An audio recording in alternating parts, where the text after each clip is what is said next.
قال الله تعالى في الكتاب العزيز الحكيم أعوذ بالله السميع العليم من الشيطان الرجيم بسم الله الرحمن الرحيم من أجل ذلك كتبنا على بني إسرائيل أنه من قتل نفسا بغير نفس أو فساد في الأرض فكأنما قتل الناس جميعا ومن أحياها فكأنما أحيا الناس جميعا ولقد جاءتهم رسلنا بالبينات ثم إن كثيرا منهم بعد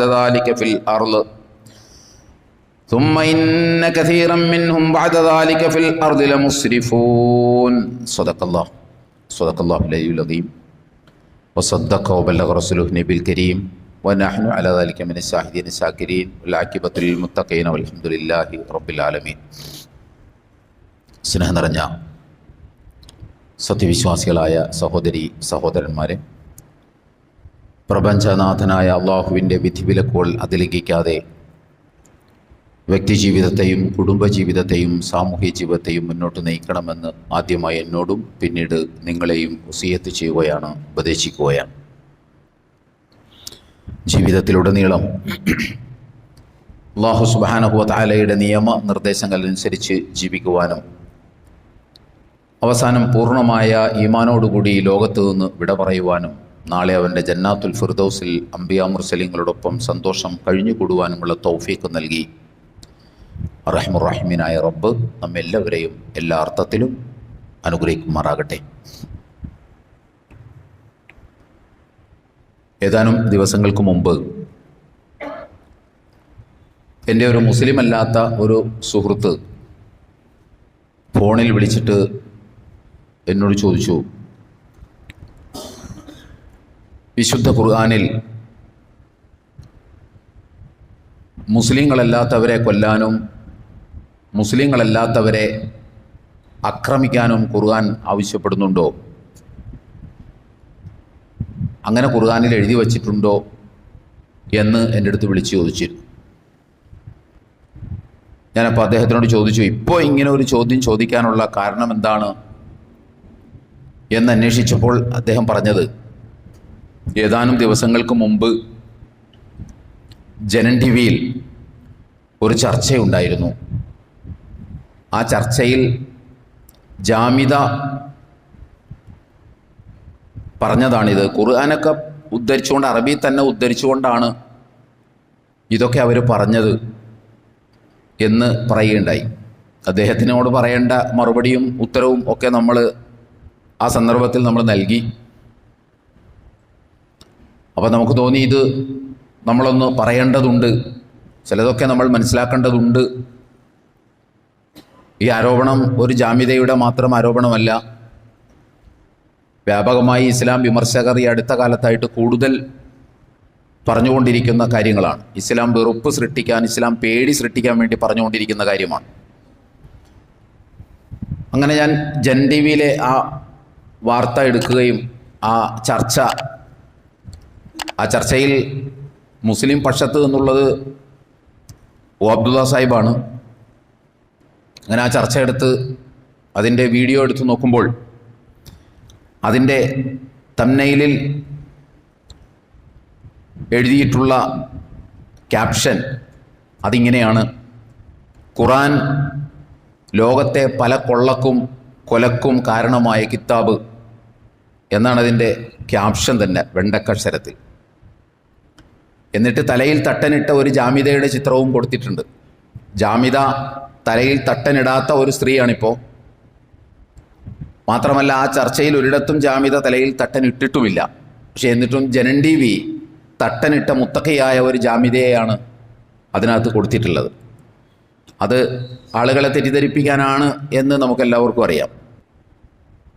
സനാതന മൂല്യങ്ങൾ തുളുമ്പുന്ന ജനൻ ടി വിയെ സംബന്ധിച്ചിടത്തോളം കുറേ നാളുകളായി ഇസ്ലാമിനെയും മുസ്ലിങ്ങളെയും ഖുർആനിനെയും മുഹമ്മദ് നബിയെ ഒക്കെ പൈശാചികവൽക്കരിക്കാൻ കിട്ടുന്ന, നിന്ദിക്കാൻ കിട്ടുന്ന, ആക്ഷേപിക്കാൻ കിട്ടുന്ന, പരിഹസിക്കാൻ കിട്ടുന്ന എല്ലാ അവസരവും ജനൻ ടി വി ഉപയോഗപ്പെടുത്താറുണ്ട്. ജാമിദയെയും ആരിഫിനെയും പോലെയുള്ള വിഷജീവികളെ വിളിച്ചിരുത്തി ഇസ്ലാമിനെ പരിഹസിക്കാനും ഖുർആനിനെ നിന്ദിക്കാനും പ്രവാചകനെ നിന്ദിക്കാനും ഒക്കെ അവർ നിരന്തരം ശ്രമങ്ങൾ നടക്കുന്നത് അത് ശ്രദ്ധിക്കുന്ന ആളുകളെ സംബന്ധിച്ചിടത്തോളം അത് മനസ്സിലാകും. ഇന്ന് കേരളത്തിൽ ഏറ്റവും കൂടുതൽ പൈശാചികമായി വൾഗറായി ഇസ്ലാമിന് നേരെ അങ്ങേയറ്റത്തെ സംസ്കാരശൂന്യമായി ഇസ്ലാമിന് നേരെ വിമർശനം ഉന്നയിക്കുന്ന രണ്ടാളുകളെന്ന് പറയുന്നത് ജാമിദയും ആരിഫുമാണ്. അവരോളം ഒരുപക്ഷെ മറുപക്ഷത്ത് നിൽക്കുന്ന മറ്റു മതവിശ്വാസികൾ പോലും ഇത്രയും വൃത്തിഹീനമായ രൂപത്തിൽ ആരോടൊക്കെ ഉള്ള പ്രതിഷേധവും ആരോടൊക്കെ ഉള്ള വെറുപ്പും വിദ്വേഷവും ഒക്കെ തീർക്കുന്ന മാതിരിയാണ് ഇവർ ഇസ്ലാമിനെ പേപ്പട്ടി മതം എന്നൊക്കെ പറഞ്ഞുകൊണ്ട് പോസ്റ്റ് ഇടുകയും വിമർശിക്കുകയും ഒക്കെ ചെയ്യുന്നത്. അങ്ങനെ ഞാനത് പരിശോധിക്കുമ്പോൾ ജാമിദ അതിനകത്ത് പറയുന്നത് ഇസ്ലാം മാരകമായ വൈറസാണ്. ആരിഫ് പറയുന്നത് ഇസ്ലാം പേപ്പട്ടി മതമാണെന്നാണ്. മാരകമായ വൈറസാണ്. അവിശ്വാസികൾക്കെതിരെ അമുസ്ലിങ്ങൾക്കെതിരെ നിങ്ങൾ ജിഹാദ് നടത്തണം. മുസ്ലിങ്ങളല്ലാത്തവർക്കെതിരെ നിങ്ങൾ ജിഹാദ് നടത്തണം. അമുസ്ലിങ്ങളെ കണ്ടാൽ കണ്ടിടത്ത് വച്ച് പിരടിക്ക് വെട്ടണം. അന്യമതക്കാരെ ആക്രമിക്കണം. ഇതൊക്കെ ഖുർആനിലുണ്ട്. ഇസ്ലാമിക രാഷ്ട്രങ്ങളിൽ എവിടെയാണ് ന്യൂനപക്ഷങ്ങൾക്ക് സമാധാനത്തോടുകൂടി ജീവിക്കാൻ കഴിയുക എന്നും ജാമിദ അതിനകത്ത് ചോദിക്കുന്നുണ്ട്. അങ്ങനെ ആ പരിപാടി അവസാനിപ്പിക്കുന്നത് ജനൻ ടി വിയുടെ ആങ്കർ അവസാനിപ്പിക്കുന്നത് ഇത് പറഞ്ഞുകൊണ്ടാണ്. അപ്പോൾ ആഗോളതലത്തിൽ തന്നെ ഭീകരത ഉയർത്തിവിടുന്ന ആളുകൾ ഇത്തരം ആശയങ്ങളെ മുൻനിർത്തിയാണ് ഇത്തരം പ്രവർത്തനങ്ങൾ നടത്തുന്നത് എന്ന് പറഞ്ഞുകൊണ്ടാണ്. അഥവാ ഖുർആനിലുള്ള ഈ വക ആശയങ്ങളെ മുൻനിർത്തിയാണ് ആഗോളതലത്തിൽ ഭീകരപ്രവർത്തനങ്ങൾ നടത്തുന്ന ആളുകൾ നടത്തുന്നത് എന്ന് പറഞ്ഞുകൊണ്ടാണ് ആ ചർച്ച അവസാനിപ്പിക്കുന്നത്. എന്തുമാകട്ടെ, ഒരു കാര്യം നമുക്ക് തീർത്തും പറയാൻ കഴിയണം. നമ്മൾ പറയുന്നു. അതെന്താണെന്ന് ചോദിച്ചാൽ, ഒരു വട്ടമല്ല, 1000 വട്ടമല്ല, 10,000 വട്ടം ജനൻ ടി വി ജാമിദയെയും അതുപോലെ തന്നെ ആരിഫിനെയും പോലെയുള്ള അല്ലെങ്കിൽ അതിനപ്പുറത്തുള്ള വിഷജീവികളെ വിളിച്ചിരുത്തി ഇസ്ലാമിനെയും മുസ്ലിങ്ങളെയും മുഹമ്മദ് നബിയെയും ഖുർആാനിനെയും ഒക്കെ ഡെമണൈസ് ചെയ്താലും അഥവാ പൈശാചികവൽക്കരിച്ചാലും നിന്ദിച്ചാലും ആക്ഷേപിച്ചാലും പരിഹസിച്ചാലും ഒരാൾ പോലും, ഒരു മുസ്ലിം പോലും ജനൻ ടി വിയുടെ മാനേജ്മെൻറ്റ് വിശ്വസിക്കുന്ന ദൈവങ്ങളെയോ അതല്ലെങ്കിൽ പുണ്യപുരുഷന്മാരെയോ വേദഗ്രന്ഥങ്ങളെയോ ഒന്നും പരിഹസിക്കുകയോ നിന്ദിക്കുകയോ പൈശാചികവൽക്കരിക്കുകയോ ആക്ഷേപിക്കുകയോ ചെയ്യില്ല. അതിൻ്റെ ഗ്യാരണ്ടി നമുക്ക് കൊടുക്കാൻ കഴിയണം. ഇതുവരെ ആരും ചെയ്തിട്ടില്ല. ഇതൊക്കെ പറഞ്ഞിട്ടും ആ ജനൻ ടി വി പ്രതിനിധീകരിക്കുന്ന മാനേജ്മെൻറ്റ് പ്രതിനിധീകരിക്കുന്ന ആങ്കർ പ്രതിനിധീകരിക്കുന്ന വിശ്വാസവുമായി ബന്ധപ്പെട്ട പുണ്യപുരുഷന്മാരെയോ ദൈവങ്ങളെയോ വേദഗ്രന്ഥങ്ങളെയോ മറുപക്ഷത്ത് നിന്ന് ഒരാക്ഷേപവും ഒരു പരിഹാസവും ആരും ഇതുവരെ ഉന്നയിച്ചിട്ടില്ല. അമ്മാതിരി വർത്തമാനങ്ങൾ ജനൻ ടി വിയിലും അതുപോലെ തന്നെ കർമ്മ ന്യൂസിലും ഒക്കെ വരുന്നുണ്ട്. നമ്മളത് ശ്രദ്ധിക്കാത്തത് കൊണ്ടാണ് നമുക്കതറിയാൻ പാടില്ലാത്തത്. അതുപോലെയുള്ള വെറുപ്പ് ഉൽപ്പാദിപ്പിക്കുന്ന, ഇസ്ലാം പേടി ഉൽപ്പാദിപ്പിക്കുന്ന, ഇസ്ലാം ഭയം ഉൽപ്പാദിപ്പിക്കുന്ന, മുസ്ലിം പേടി ഉൽപ്പാദിപ്പിക്കുന്ന വർത്തമാനങ്ങൾ അതിനകത്ത് പറയാൻ അവസരം ധാരാളം കൊടുക്കുകയും ഒക്കെ പറയിപ്പിക്കുകയും ചെയ്യുന്നുണ്ട്. പക്ഷെ എന്നിട്ടും നമ്മളാരും അങ്ങനെ ഒരു ചാനൽ തുടങ്ങി തിരിച്ചൊരു മറുപടി പറയാൻ ഇതുവരെ തുനിഞ്ഞിട്ടില്ല. അത് നമ്മുടെ കഴിവുകേടല്ല, അത് നമ്മുടെ മഹത്വമാണ്, നമ്മുടെ ഡിഗ്നിറ്റിയാണ്, നമ്മുടെ അന്തസ്സാണ് എന്ന് നമ്മളെല്ലാവരും മനസ്സിലാക്കണം. അവിടെ വിളിച്ചിരുത്തിയിട്ട് മിക്കവാറും ഒക്കെ മുസ്ലിം പക്ഷത്ത് നിന്ന് ജനൻ ടി വിയിൽ സാന്നിധ്യം അറിയിക്കാറുള്ളത് ഓബ്ദുള്ള സാഹിബിനെയാണ്. ഓബ്ദുള്ള സാഹിബിനെയാണ് അവർ വിളിക്കാറുള്ളത്. എന്തടിസ്ഥാനത്തിലാണ് ഇപ്പോൾ ഈ ഓബ്ദുള്ള സാഹിബ് അവിടെ ചെന്ന് ഇരിക്കുന്നതെന്ന് നമുക്കറിയാൻ പാടില്ല. എന്തായാലും അങ്ങനെ ഇരിക്കുമ്പോഴും ഇവരുടെ ഈ പരിഹാസങ്ങളും ആക്ഷേപങ്ങളും എല്ലാം അങ്ങേയറ്റത്തെ ക്ഷമയോടുകൂടി അദ്ദേഹം കേട്ടിരിക്കുകയും അതിന് വസ്തുത പറഞ്ഞ കാര്യങ്ങൾ പറയുന്നു എന്നതല്ലാതെ ആ പറയുന്ന ആളുടെ ദൈവവിശ്വാസത്തെയോ അല്ലെങ്കിൽ മതവിശ്വാസത്തെയോ ആരാധ്യ പുരുഷന്മാരെയോ വേദഗ്രന്ഥങ്ങളെയോ ഒന്നും, അല്ലെങ്കിൽ ആ പറയിപ്പിക്കുന്ന ആളുകളുടെ വേദഗ്രന്ഥങ്ങളെയോ പുണ്യപുരുഷന്മാരെയോ ഒന്നും ഓബ്ദുള്ള സാഹിബ് ആക്ഷേപിക്കാറില്ല, പരിഹസിക്കാറില്ല, നിന്ദിക്കാറില്ല, ഡിമണൈസ് ചെയ്യാറില്ല. അത് പറ്റാത്തത് കൊണ്ടല്ല, അത് ഖുർആനിൻ്റെ സംസ്കാരമല്ലാത്തത് കൊണ്ടാണ്. നിങ്ങളൊന്ന് ആലോചിച്ച് നോക്കൂ. ഒരുപക്ഷെ സോഷ്യൽ മീഡിയയിലൂടെ മുഹമ്മദ് നബിയെയും ഇസ്ലാമിനെയും ഒക്കെ ആക്ഷേപിക്കുന്ന ആളുകളെ ഒരുപക്ഷെ അതിൻ്റെ താഴെ പോയി കമൻ്റ് എടുത്ത മുസ്ലിങ്ങൾ തിരിച്ച് തെറി പറയുന്നത് കാണാം. അതും പാടില്ലാത്തതാണ്. നമ്മളതൊന്നും ചെയ്യേണ്ട കാര്യമില്ല. അങ്ങനെയൊന്നും ചീറ്റുമ്പോൾ പോകുന്ന മൂക്കൊന്നും അല്ല ഇസ്ലാം എന്ന് പറയുന്ന ഐഡിയോളജി, അല്ലെങ്കിൽ അള്ളാഹു എന്ന് പറയുന്ന പ്രപഞ്ചനാഥൻ, അല്ലെങ്കിൽ ആ പ്രപഞ്ചനാഥൻ്റെ പ്രവാചകനായിട്ടുള്ള മുഹമ്മദ് നബി തിരുമേനി സ്വല്ലല്ലാഹു അലൈഹി വസല്ലം. അതുകൊണ്ട് തിരിച്ച് തെറിയൊന്നും പറയേണ്ട കാര്യമില്ല.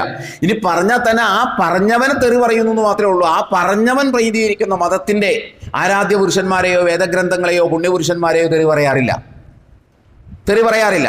എന്തിനേറെ മദ്യപിക്കുന്ന ഒരു തെമ്മാടി പോലും എവിടെയെങ്കിലും വെച്ചിട്ട് മറ്റിതര മതങ്ങളുടെ ദൈവങ്ങളെ ആക്ഷേപിക്കുന്നത് നമ്മൾ കണ്ടിട്ടുണ്ടോ? നമ്മൾ കണ്ടിട്ടില്ല. ഇനി അങ്ങനെ ആരെങ്കിലും ആക്ഷേപിച്ചാൽ ഒരു മുസ്ലിമും അത് വകവെച്ച് കൊടുക്കാനും പാടില്ല. എന്തുകൊണ്ടാണെന്ന് ചോദിച്ചാൽ അത് ഇസ്ലാമിൻ്റെ ഒരു സംസ്കാരമല്ല. അത് വിശുദ്ധ ഖുർആൻ വളരെ പ്രിസൈസ് ആയിട്ട് തടയുന്നുണ്ട്, വ്യക്തമായി തടയുന്നുണ്ട്. വിശുദ്ധ ഖുർആനിൻ്റെ 6-ാം അധ്യായം അൻആം 108-ാം വചനം, വലാ തസുബ്ബുൽ ലദീന യദ്ഊന മിൻ ദൂനില്ലാ, അള്ളാഹുവിന് പുറമെ, സർവേശ്വരന് പുറമെ, പരമേശ്വരന് പുറമെ, ഏകനായ ദൈവത്തിന് പുറമെ മറ്റുള്ളവർ വിളിച്ചു പ്രാർത്ഥിക്കുന്ന ആരാധിക്കുന്ന ദൈവങ്ങളെ നിങ്ങൾ ആക്ഷേപിക്കരുത്, പരിഹസിക്കരുത്, നിന്ദിക്കരുത്, ഡിമണൈസ് ചെയ്യരുത് എന്ന് വിശുദ്ധ ഖുർആൻ വളരെ പ്രിസൈസ് ആയിട്ട് വ്യക്തമായിട്ട് പറയുന്നുണ്ട്.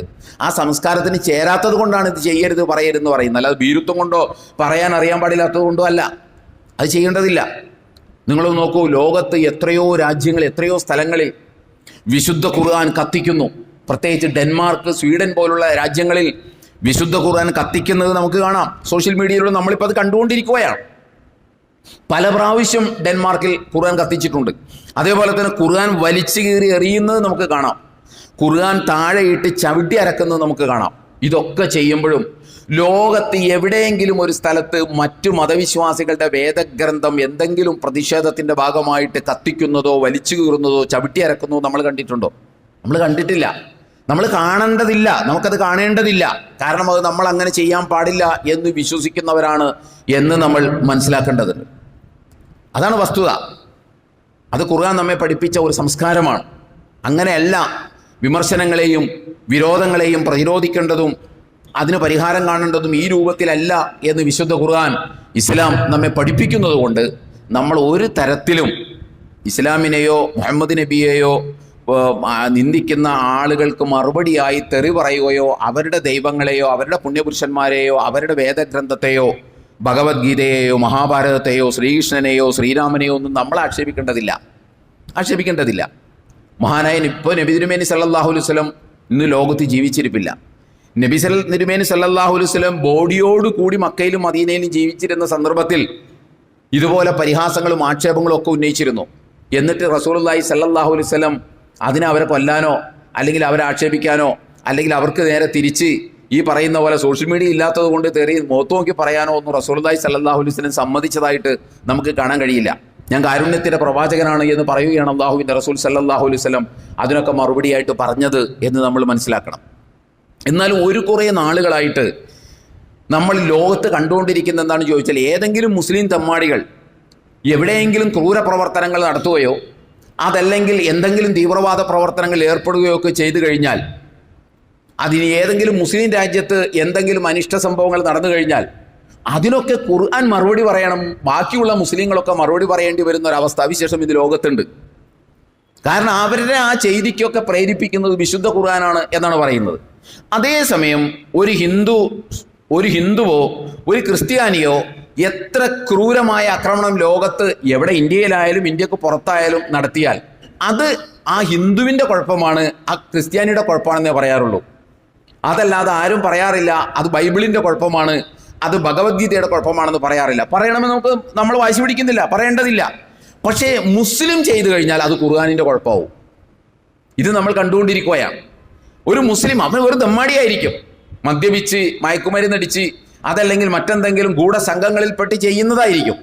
എന്നാലും അതിനാരും മറുപടി പറയണം, അതിന് ഖുർആൻ മറുപടി പറയണം. ഉടനെ ഖുർആന്റെ മേൽ FIR ഇടുന്ന ഒരവസ്ഥാവിശേഷമാണ് ഇന്ന് ലോകത്തുള്ളത്. എന്നാൽ നമ്മൾ മനസ്സിലാക്കേണ്ടത്, നമ്മൾ അറിയാൻ വേണ്ടിയിട്ടാണ് ഇത് പറയുന്നത്, അല്ലാതെ ജാമ്യതക്കുള്ള മറുപടി ഒന്നുമല്ല ഇത്. നമ്മളറിയണം, നമ്മളാണത് കൂടുതൽ അറിയേണ്ടത്. നമുക്ക് ഒരു സത്യബോധ്യം വേണം. അതിനാണ് നമ്മൾ ഇതൊക്കെ മിമ്പറിൽ പറയുന്നത്. നമ്മളെ സംബന്ധിച്ചിടത്തോളം നമുക്കറിയാം, ലോകത്ത് 250 കോടി മുസ്ലിങ്ങളുണ്ട്. ലോക ജനസംഖ്യയിൽ 250 കോടി ജനങ്ങൾ മുസ്ലിങ്ങളാണ്. ആ 250 കോടി മുസ്ലിങ്ങളിൽ 1% പോലും, 1 കോടി പോലും ലോകത്ത് തീവ്രവാദ പ്രവർത്തനങ്ങൾ ഏർപ്പെട്ടിട്ടില്ല. ഇനി 1 കോടി കൂട്ട്, വാദത്തിന് 1 കോടിയാണെന്ന് സമ്മതിച്ചാൽ പോലും ബാക്കി 249 കോടി മുസ്ലിങ്ങൾ വേറെ ഇവിടെ ജീവിച്ചിരിപ്പുണ്ട്. ഈ തീവ്രവാദ പ്രവർത്തനങ്ങളിൽ ഏർപ്പെടുന്ന ആളുകൾ വായിക്കുന്നു എന്നിവർ പറയുന്ന കിതാബ്, ജാമിദയുടെ ഭാഷയിൽ പറഞ്ഞാൽ പുസ്തകം, ആ പുസ്തകം തന്നെയാണ് 249 കോടിയുടെ കയ്യിൽ ഇരിക്കുന്നത്. എന്നിട്ട് എന്ത് ചെയ്യുക? 249 കോടി തീവ്രവാദികളാകാത്തത്? 249 കോടി ജനങ്ങൾ എന്ത് ചെയ്യുക ഭീകരവാദികളാകാത്തത്? 249 കോടി ആളുകൾ എന്ത് ചെയ്യുക മറ്റുള്ളവരെ കൊല്ലാൻ നടക്കാത്തത്, അവരാക്രമിക്കാൻ നടക്കാത്തത്? ജാമിദ പറയുന്നത് പോലെ, ആരിഫ് പറയുന്നത് പോലെ, അതുപോലെയുള്ള വിഷജീവികൾ പറയുന്നത് പോലെ ആയിരുന്നു ഖുർആനിലുള്ളതെങ്കിൽ ഈ 249 കോടിയുടെ കയ്യിലിരിക്കുന്ന ഖുർആൻ വെച്ചുകൊണ്ട് എന്തിയെ ബാക്കിയുള്ള ഭൂരിപക്ഷം വരുന്ന ജനത, തീവ്രവാദികളും ഭീകരവാദികളും മറ്റുള്ള മതസ്ഥരെ കാണുമ്പോൾ ആക്രമിക്കണം, വെറുപ്പ് ഉണ്ടാകണം എന്ന് വിചാരിക്കാത്തത് എന്തുകൊണ്ടാണ്? അപ്പോ പ്രശ്നം വേദഗ്രന്ഥത്തിൻ്റെതല്ല. പ്രശ്നം ഇനി ഉണ്ടെങ്കിൽ തന്നെ അത് വായിച്ചതിൻ്റെ പ്രശ്നമാണ്. ഇനി ആരെങ്കിലും കൊല്ലുന്നുണ്ടെങ്കിൽ അത് വിശുദ്ധ ഖുർആനിന്റെ പ്രശ്നമല്ല, അത് വിശുദ്ധ ഖുർആൻ വായിച്ചതിൻ്റെ പ്രശ്നമായിരിക്കാം. ഗാന്ധിജി വായിച്ച അതേ ഭഗവത്ഗീത തന്നെയാണ് വിനായക് നാഥറാം ഗോഡ്സെ, മഹാനായ ഗാന്ധിജിയുടെ രാഷ്ട്രപിതാവിൻ്റെ ഇടനെഞ്ചിലേക്ക് നിറയൊഴിച്ച നാഥുറാം വിനായക് ഗോഡ്സെ വായിച്ചതും ഭഗവത്ഗീതയാണ്. ആ ഭഗവത്ഗീത വിനായക് ഗോഡ്സെ വായിച്ചതുകൊണ്ടായിരിക്കാം, ഖുർആൻ അതുപോലെ വായിച്ചതുകൊണ്ടായിരിക്കാം ഒരുപക്ഷേ ലോകത്ത് എന്തെങ്കിലും കുറെ തീവ്രവാദികൾ ഇസ്ലാമിൻ്റെ പേരിൽ എന്തെങ്കിലും ചെയ്യുന്നുണ്ടെങ്കിൽ അത് ചെയ്യുന്നത്. അതിന് നേരെ ചൊവ്വേ വായിച്ചിരുന്നെങ്കിൽ അത് അങ്ങനെ ചെയ്യുമായിരുന്നില്ല. വിനായക് ഗോഡ്സെ ഭഗവത്ഗീത വായിച്ചതുപോലെ വിശുദ്ധ ഖുർആനി തെമ്മാടികൾ വായിച്ചതായിരിക്കാം പ്രശ്നമുണ്ടായത്. അത് നമ്മൾ അങ്ങനെയാണ് മനസ്സിലാക്കേണ്ടത്. അതല്ലാതെ ഖുർആനിൻ്റെ പ്രശ്നമല്ല. ഖുർആനിൻ്റെ പ്രശ്നമായിരുന്നുവെങ്കിൽ അത് കൈവശം വയ്ക്കുന്ന 249 കോടി ജനത ആ രൂപത്തിൽ ചിന്തിക്കേണ്ടതായിരുന്നു. അവരങ്ങനെ ചിന്തിക്കുന്നില്ലല്ലോ, അവരങ്ങനെ ചിന്തിക്കുന്നില്ല. അപ്പം അതിൻ്റെ അർത്ഥം വിശുദ്ധ ഖുർആനിൻ്റെതല്ല പ്രശ്നം, വായിച്ചതിൻ്റെതാണ് പ്രശ്നം. ഈ വിനായക് ഗോഡ്സെ വായിച്ച അതേ ഭഗവത്ഗീത തന്നെയല്ലേ ഗാന്ധിജി വായിച്ചത്? അതുപോലെ തന്നെ ഇവർ പറയുന്ന ബോക്കോ ഹറാമും ISSൻ്റെയൊക്കെ അതിൻ്റെ ആളുകളുടെ കയ്യിലിരിക്കുന്ന അതേ ഖുർആൻ തന്നെയാണ് ആരുടെ കയ്യിലിരിക്കുന്നത്? മൊത്തം ലോക മുസ്ലിങ്ങളുടെ കയ്യിലിരിക്കുന്നത് എന്ന് മാത്രമല്ല, അബുൽ കലാം ആസാദിന്റെ കയ്യിലിരുന്ന ഖുർആനും അത് തന്നെയാണ്. അബുൽ കലാം ആസാദ് അർത്ഥം എഴുതിയതും ട്രാൻസ്ലേറ്റ് ചെയ്തതും വ്യാഖ്യാനിച്ചതുമെല്ലാം ഈ ഖുർആൻ തന്നെയാണ്. എന്നിട്ട് അബുൽ കലാം ആസാദ് സ്വാതന്ത്ര്യ സമര സേനാനിയാവുകയും ഇന്ത്യയിലെ ഒന്നാമത്തെ വിദ്യാഭ്യാസ മന്ത്രിയാവുകയൊക്കെയാണ് ചെയ്തത്. അല്ലാതെ തീവ്രവാദിയും ഭീകരവാദിയും ഒക്കെയല്ലോ ചെയ്തത്. അതിനർത്ഥം എന്താണ്? അതിനർത്ഥം മറ്റൊന്നുമല്ല, ഗ്രന്ഥത്തിൻ്റെ പ്രശ്നമല്ല, അത് വായിച്ച രീതിയുടെ പ്രശ്നമാണ്. അത് ഏറ്റവും നന്നായി ഉദാഹരിക്കാൻ പറ്റുന്ന സംഗതി മഹാനായ ഗാന്ധിജി വായിച്ചതും ഭഗവത്ഗീതയാണ്. ഗാന്ധിജിയുടെ ഇടനെഞ്ചിലേക്ക് നിറയൊഴിച്ച വിനായക് ഗോഡ്സെ വായിച്ചിരുന്നതും അതേ ഭഗവത്ഗീത തന്നെയാണ്. അപ്പൊ പ്രശ്നം ഭഗവത്ഗീതയുടേതല്ല, അത് വായിച്ച മെത്തഡോളജിയുടെ പ്രശ്നമാണ്. ഇതുപോലെ തന്നെയാണ് ലോകത്തെ ഏതെങ്കിലും മുസ്ലിങ്ങൾ തീവ്രവാദ പ്രവർത്തനങ്ങൾ നടത്തുന്നുണ്ടെങ്കിൽ അത് വിശുദ്ധ ഖുർആനിൻ്റെ പ്രശ്നമല്ല, അത് വിശുദ്ധ ഖുർആൻ വായിച്ച രീതിയുടെ പ്രശ്നമാണ്. ലോകത്ത് തീവ്രവാദം രൂപപ്പെടുന്നത് രണ്ട് രൂപത്തിലാണ് ലോകത്ത് മുസ്ലിം തീവ്രവാദം രൂപപ്പെട്ടിട്ടുള്ളത്. ഒന്നാമത് ഇസ്ലാമിനെ ലോകത്തിൻ്റെ മുൻപിൽ ഒരു മോശം ഐഡിയോളജിയാണ്, ഒരു ഭീകര ഐഡിയോളജിയാണ്, ആരിഫിൻ്റെ ഭാഷയിൽ പറഞ്ഞാൽ ഒരു പേപ്പട്ടി മതമായി അവതരിപ്പിക്കാൻ വേണ്ടി അമേരിക്കയും ഇസ്രായേലും കൂടി തയ്യാറാക്കിയ ഒരു ഗൂഢാലോചനയാണത്. അതിൻ്റെ ഭാഗമായിട്ട് ചെലവും കൊടുത്ത് ആളുകളുടെ കയ്യിൽ ആയുധവും കൊടുത്ത് അവരെ കൊണ്ട് നിരപരാധികൾ ആക്രമിപ്പിക്കുമായിരുന്നു അമേരിക്ക. എന്നിട്ട് അക്രമം പുറത്തു വരുമ്പോൾ ബോക്കോ ഹറാമാണ് നടത്തിയത്, IS ആണ് നടത്തിയത്, പിടിക്കപ്പെട്ട ആളുകളുടെ പേര് ഇന്നൊക്കെയാണ് എന്ന് 1 മൈൽ നീളമുള്ള പേരും ഒക്കെ കൊടുത്ത് അവതരിപ്പിച്ചു. മറുഭാഗത്ത് ലോകത്ത് അമേരിക്ക കാട്ടിക്കൂട്ടുന്ന കടുത്ത അന്യായങ്ങളുടെ പ്രതികരണം എന്നുള്ള നിലക്ക് ലോകത്തിന്റെ പല ഭാഗങ്ങളിലും തീവ്രവാദ പ്രവർത്തനങ്ങൾ മുസ്ലിങ്ങൾ നടത്തിയിട്ടുണ്ട്. അത് നിഷേധിച്ചിട്ട് കാര്യമില്ല, അതങ്ങനെ നടക്കുന്നുണ്ട്. അത് ഇതിന്റെ പ്രതികരണം എന്നുള്ള നിലക്ക് വന്നതാണ്. രണ്ടിന്റെയും സോഴ്സ് എന്താണ്? അടിസ്ഥാന ഉറവിടം എന്താണ്? അമേരിക്കയും ഇസ്രായേലും തന്നെയാണ്. പക്ഷേ നമുക്ക് എന്തൊക്കെ തന്നെയാണെങ്കിലും തീവ്രവാദ പ്രവർത്തനങ്ങളെയോ ഭീകരവാദ പ്രവർത്തനങ്ങളെയോ ഒന്നും നമുക്ക് ന്യായീകരിക്കാൻ നിർവാഹമില്ല. എന്തുകൊണ്ടാണെന്ന് ചോദിച്ചാൽ, ഒന്ന്, അതിനെ ഇസ്ലാം അത് വിലക്കുന്നു. രണ്ടാമത്, അടിസ്ഥാനപരമായ അതൊരു പ്രശ്ന പരിഹാരമല്ല. ഈ ഭീകരവാദ പ്രവർത്തനങ്ങളൊക്കെ പരിഹാരമായി കൊണ്ടു നടന്ന ആളുകളെല്ലാം പുതിയ കാലത്ത് തിരിച്ചു നടക്കുന്നതാണ് അവസാനമായി പോലും നമ്മൾ കാണുന്നത്. അപ്പം അതൊരു പരിഹാരമല്ല. അതുകൊണ്ടാണ് അത് പറ്റില്ല എന്ന് നമ്മൾ പറയുന്നത്, അത് ശരിയല്ല എന്ന് നമ്മൾ പറയുന്നത്. അതുപോലെ തന്നെ ഒന്ന് ആലോചിച്ചു, ജാമിദ അതിനകത്ത് പറയുന്നുണ്ട് സൗദി അറേബ്യയിലാണ് ഖുർആൻ അവതരിച്ചതെന്ന്.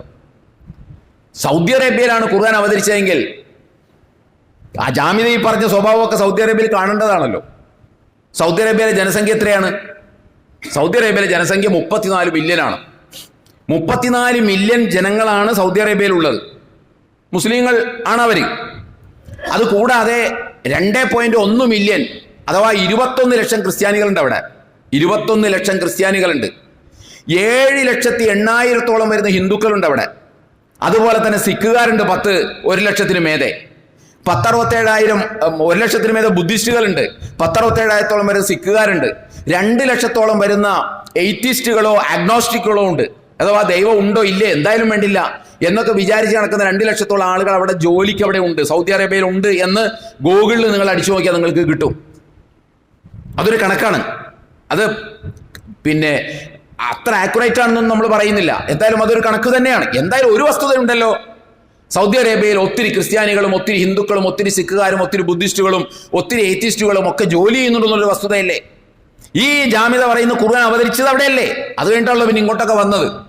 എന്നിട്ട് ഇന്ന് വരെ നമ്മൾ കേട്ടിട്ടുണ്ടോ മറ്റൊരു മതസ്ഥനാണ് എന്ന പേരിൽ ഏതെങ്കിലും ഒരു സൗദി പൗരൻ ഒരു ഹിന്ദുവിനെ ആക്രമിച്ചത്, ഒരു ക്രിസ്ത്യാനിയെ ആക്രമിച്ചത്, ഒരു ക്രിസ്ത്യാനിയെ കൊന്നത് നമ്മൾ ഇന്ന് വരെ കേട്ടിട്ടുണ്ടോ? അങ്ങനെ എങ്ങാനും വന്നാൽ എന്തായിരിക്കും വാർത്ത? കാരണം ഞങ്ങളുടെ കയ്യിലിരിക്കുന്ന ഖുർആനിൽ ഹിന്ദുക്കൾ ആക്രമിക്കണമെന്നുണ്ട്, ജാമിദ പറയുന്ന പോലെ ക്രിസ്ത്യാനികൾ ആക്രമിക്കണമെന്നുണ്ട്, മുസ്ലിങ്ങളല്ലാത്തവരെ ആക്രമിക്കണമെന്നുണ്ട്, അതുകൊണ്ട് ഞാൻ ആക്രമിച്ചതാണ് എന്ന് ഇന്ന് വരെ ആരെങ്കിലും പറഞ്ഞ് നമ്മൾ കേട്ടിട്ടുണ്ടോ? കേട്ടിട്ടില്ല എന്ന് മാത്രമല്ല, ഇത്രയും ലക്ഷം മുസ്ലിങ്ങളല്ലാത്ത, ജാമിദയുടെ ഭാഷയിൽ പറഞ്ഞാൽ മുസ്ലിങ്ങളല്ലാത്ത ആളുകൾക്ക് ജീവിക്കാനുള്ള ജീവിതം കൊടുക്കുകയല്ലേ അവർ ചെയ്തത്. തൊഴിൽ കൊടുത്തുകൊണ്ട് ജീവിതം കൊടുക്കുകയല്ലേ ചെയ്തത്, അല്ലാതെ കൊല്ലല്ലോ അവർ ചെയ്തത്. അവർക്ക് ജീവിതം കൊടുക്കുകയാണ് ചെയ്തത്. അപ്പൊ ഈ പറയുന്നത് മനസ്സിൽ മഞ്ഞക്കണ്ണട വെച്ചുകൊണ്ട് ഖുർആൻ വായിച്ചതുകൊണ്ട് ഉണ്ടാകുന്ന പ്രശ്നമാണ്. അതുകൊണ്ട് നമുക്ക് ജാമിദയോട് പറയാനുള്ളത്, ആരെങ്കിലും എന്തെങ്കിലും തരുന്നെങ്കിൽ അത് വാങ്ങി തിന്നോളൂ, പക്ഷെ ഖുർആനിന് നേരെ കുറച്ചാടേണ്ടതില്ല. കാരണം ഖുർആൻ ഒരു മനുഷ്യനെയും വിശ്വാസ നിഷേധത്തിന്റെ പേരിൽ, അങ്ങനെ തന്നെ നമ്മൾ മനസ്സിലാക്കണം, വിശുദ്ധ ഖുർആൻ വിശ്വാസ നിഷേധത്തിന്റെ പേരിൽ, സത്യനിഷേധത്തിന്റെ പേരിൽ കൊല്ലാനോ ആക്രമിക്കാനോ വിശുദ്ധ ഖുർആൻ എവിടെയും പറയുന്നില്ല. ഖുർആൻ പറയുന്നില്ല. ഇനി ജാമിദ പറയണം, എന്തു പറയണം? ഒന്ന് ആലോചിച്ച് നോക്കണം. ആദ്യമായി ഇന്ത്യ രാജ്യത്ത് ഇന്ത്യയുടെ രാഷ്ട്രപിതാവായ മഹാനായ ഗാന്ധിജിയുടെ ഇടനെഞ്ചിലേക്ക് നിറയൊഴിച്ച ഗോഡ്സെ വായിച്ചത് ജാമിദയുടെ ഭാഷയിൽ ഏത് പുസ്തകമായിരുന്നു? വിശുദ്ധ ഖുർആനായിരുന്നു ജാമിദ നാഥുറാം ഗോഡ്സെ വായിച്ചത്? അല്ലല്ലോ. ഗുജറാത്ത് കലാപത്തിൽ 2002 ഗുജറാത്ത് കലാപത്തിൽ 2000-ഓളം മനുഷ്യരെ അതിക്രൂരമായി കൊന്നു തള്ളിയവരുടെ മനസ്സിനെ നിയന്ത്രിച്ച പുസ്തകം ഏതായിരുന്നു? വിശുദ്ധ ഖുർആനായിരുന്നോ? ആ കിതാബായിരുന്നോ? അല്ലല്ലോ.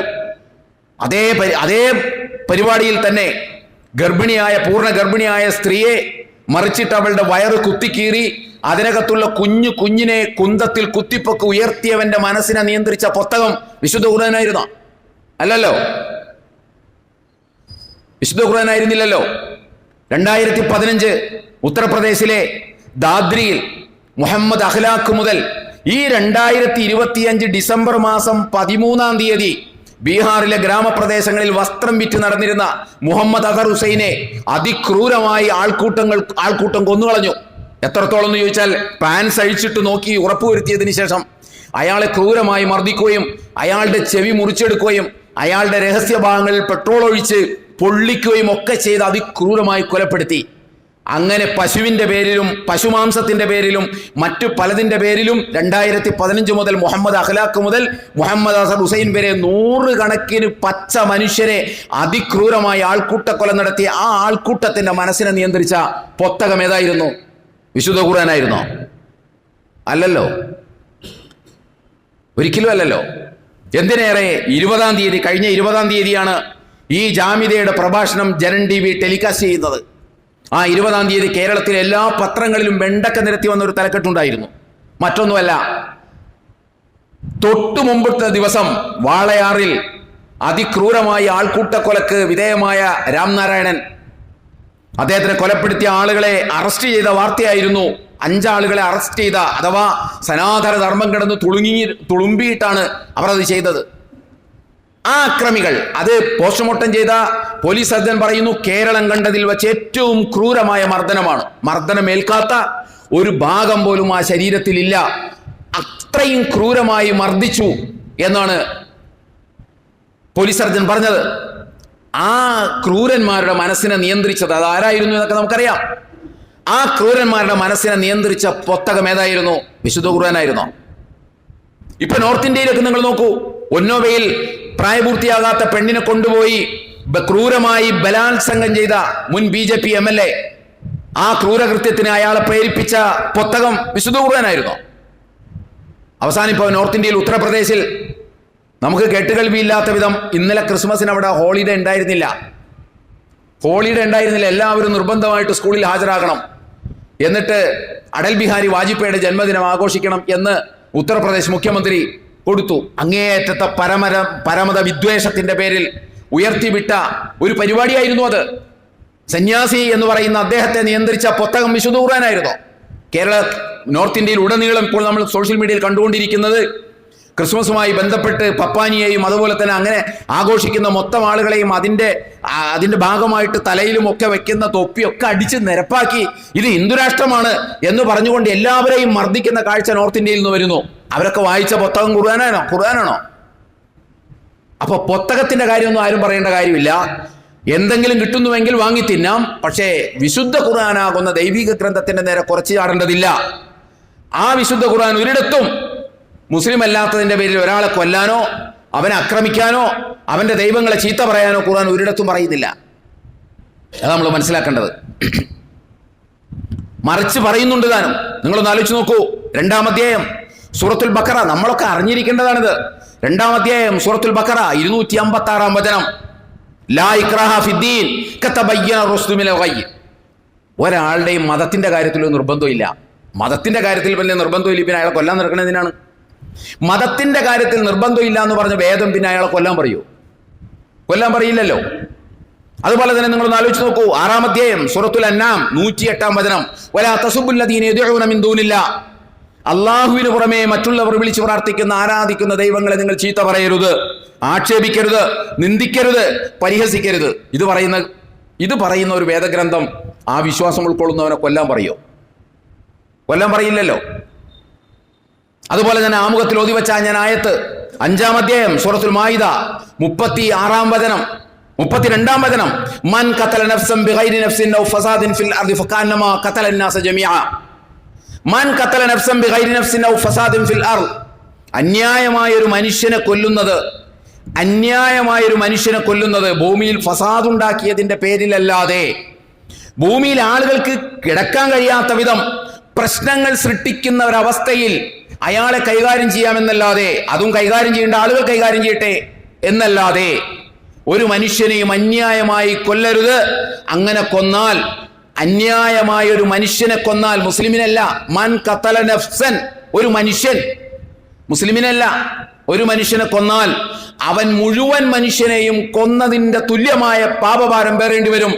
അവൻ മുഴുവൻ മനുഷ്യരെയും കൊന്നതുപോലെയാണ് എന്ന് വിശുദ്ധ ഖുർആൻ 5-ാം അധ്യായം സൂറത്തുൽ മാഇദ 32-ാം വചനത്തിൽ പറയുന്നു. അത് പറഞ്ഞൊരു വേദഗ്രന്ഥം വിശ്വാസ നിഷേധത്തിന്റെ വിശ്വസിക്കാത്തതിന്റെ പേരിൽ ഒരാളെ കൊല്ലാൻ പറയോ? ഒരാളെയും കൊല്ലാൻ പറയില്ല. അതുപോലെ തന്നെ വിശുദ്ധ ഖുർആന്റെ വളരെ എസ്റ്റാബ്ലിഷ്ഡ് ആയിട്ടുള്ള ഒരു വചനം 60-ാം അധ്യായം സൂറത്തുൽ മുംതഹിന 8-ാം വചനം, ലാ യൻഹാകുമുല്ലാഹു അനില്ലദീന ലം യുഖാതിലൂകും ഫിദ്ദീനി വലം യുഖ്രിജൂകും മിൻ ദിയാരികും അൻ തബറൂഹും വതുഖ്സിതു ഇലൈഹിം ഇന്നല്ലാഹ യുഹിബ്ബുൽ മുഖ്സിതീൻ. നമ്മളൊക്കെ കാണാതെ പഠിക്കേണ്ടതാണ്. ലാ യൻഹാകുമുല്ലാഹു അനില്ലദീന ലം യുഖാതിലൂകും ഫിദ്ദീനി വലം യുഖ്രിജൂകും. നിങ്ങളുടെ വിശ്വാസത്തിന്റെ പേരിൽ നിങ്ങളോട് ഏറ്റുമുട്ടലിന് വരാതിരിക്കുകയും അതുപോലെ തന്നെ നിങ്ങളുടെ വീടുകളിൽ നിന്ന് നിങ്ങളെ ആട്ടിപ്പുറത്താക്കാതിരിക്കുകയും ചെയ്യുന്ന ആളുകളുണ്ടല്ലോ. നിങ്ങളെ ഉപദ്രവിക്കുന്നൊന്നുമില്ല അവർ. നിങ്ങളുടെ ദീനിന്റെ പേരിൽ നിങ്ങളോട് അവർ യുദ്ധത്തിന് വരുന്നില്ല, പോരാട്ടത്തിന് വരുന്നില്ല, നിങ്ങളെ വീടുകളിൽ നിന്ന് ആട്ടി ഓടിക്കുന്നുമില്ല. അങ്ങനെയുള്ള ആളുകളോട് നിങ്ങൾ നന്മ പ്രവർത്തിക്കുന്നതിന് അള്ളാഹുവിന് യാതൊരു വിരോധവുമില്ല.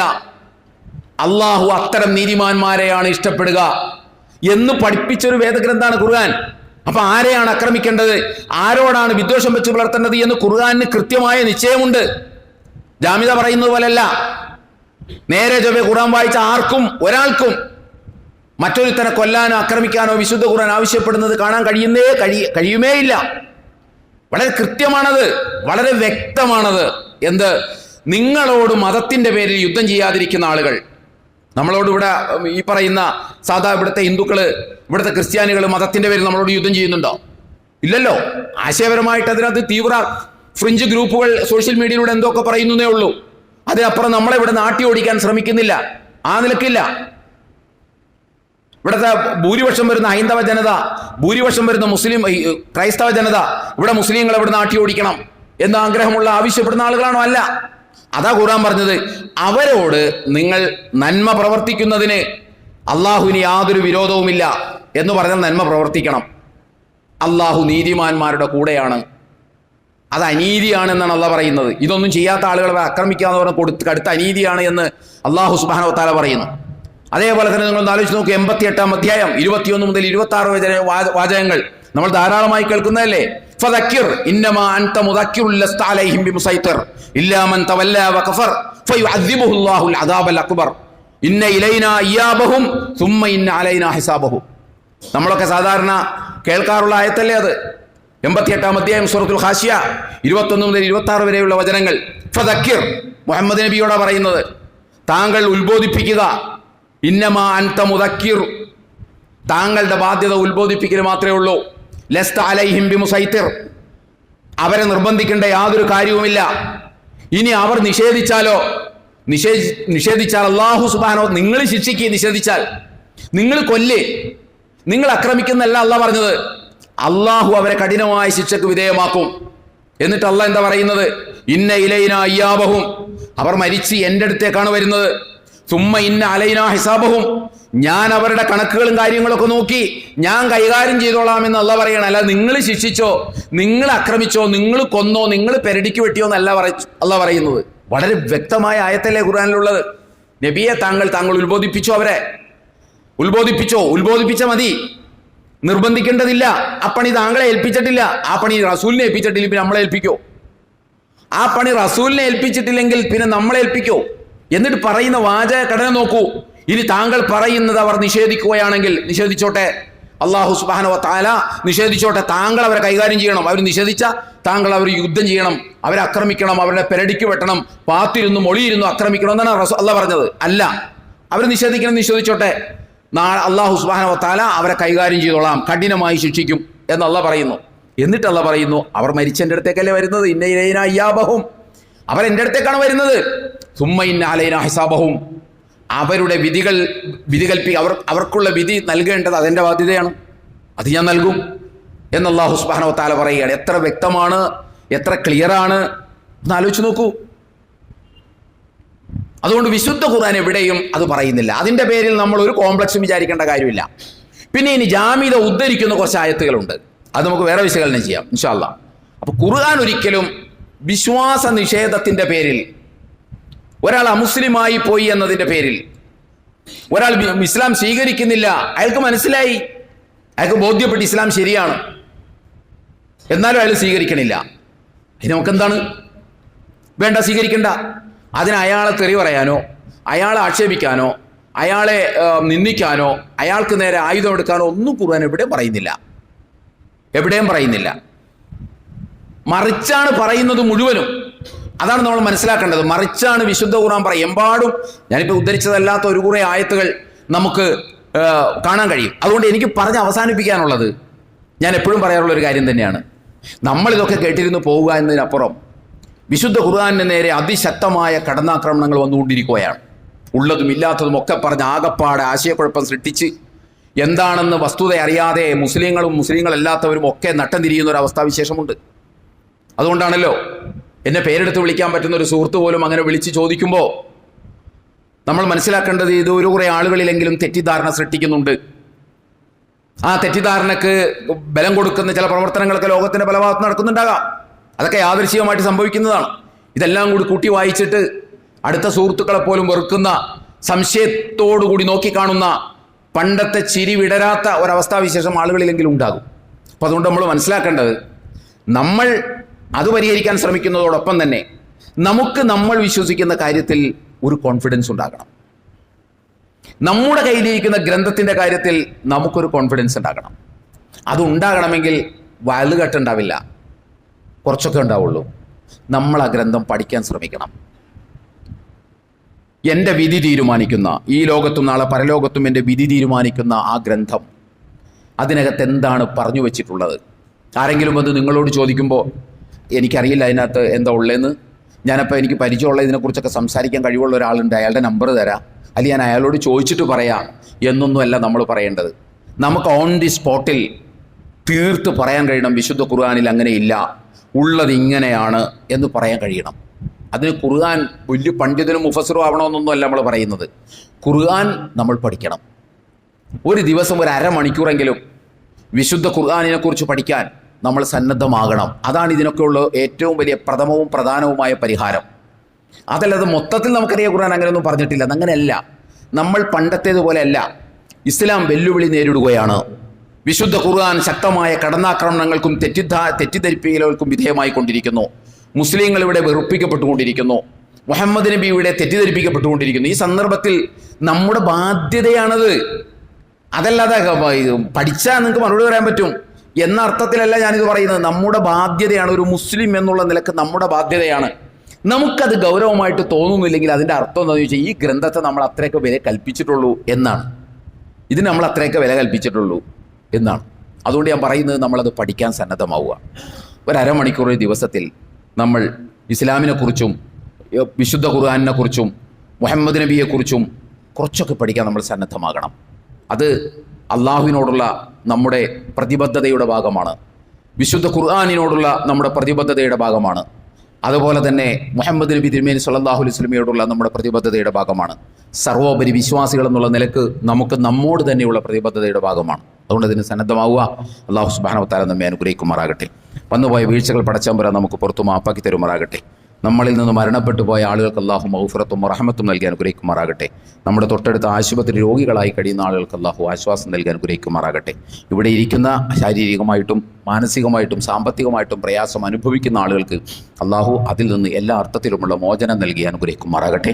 അഖൂലു ഖൗലി ഹാദാ വസ്തഗ്ഫിറുല്ലാഹ ലി വലക്കും വലിജമീഅൽ മുസ്ലിമീന വൽ മുഅ്മിനീന അജ്മഈന ഫസ്തഗ്ഫിറുഹു ഇന്നഹു ഹുവൽ ഗഫൂറുർ റഹീം.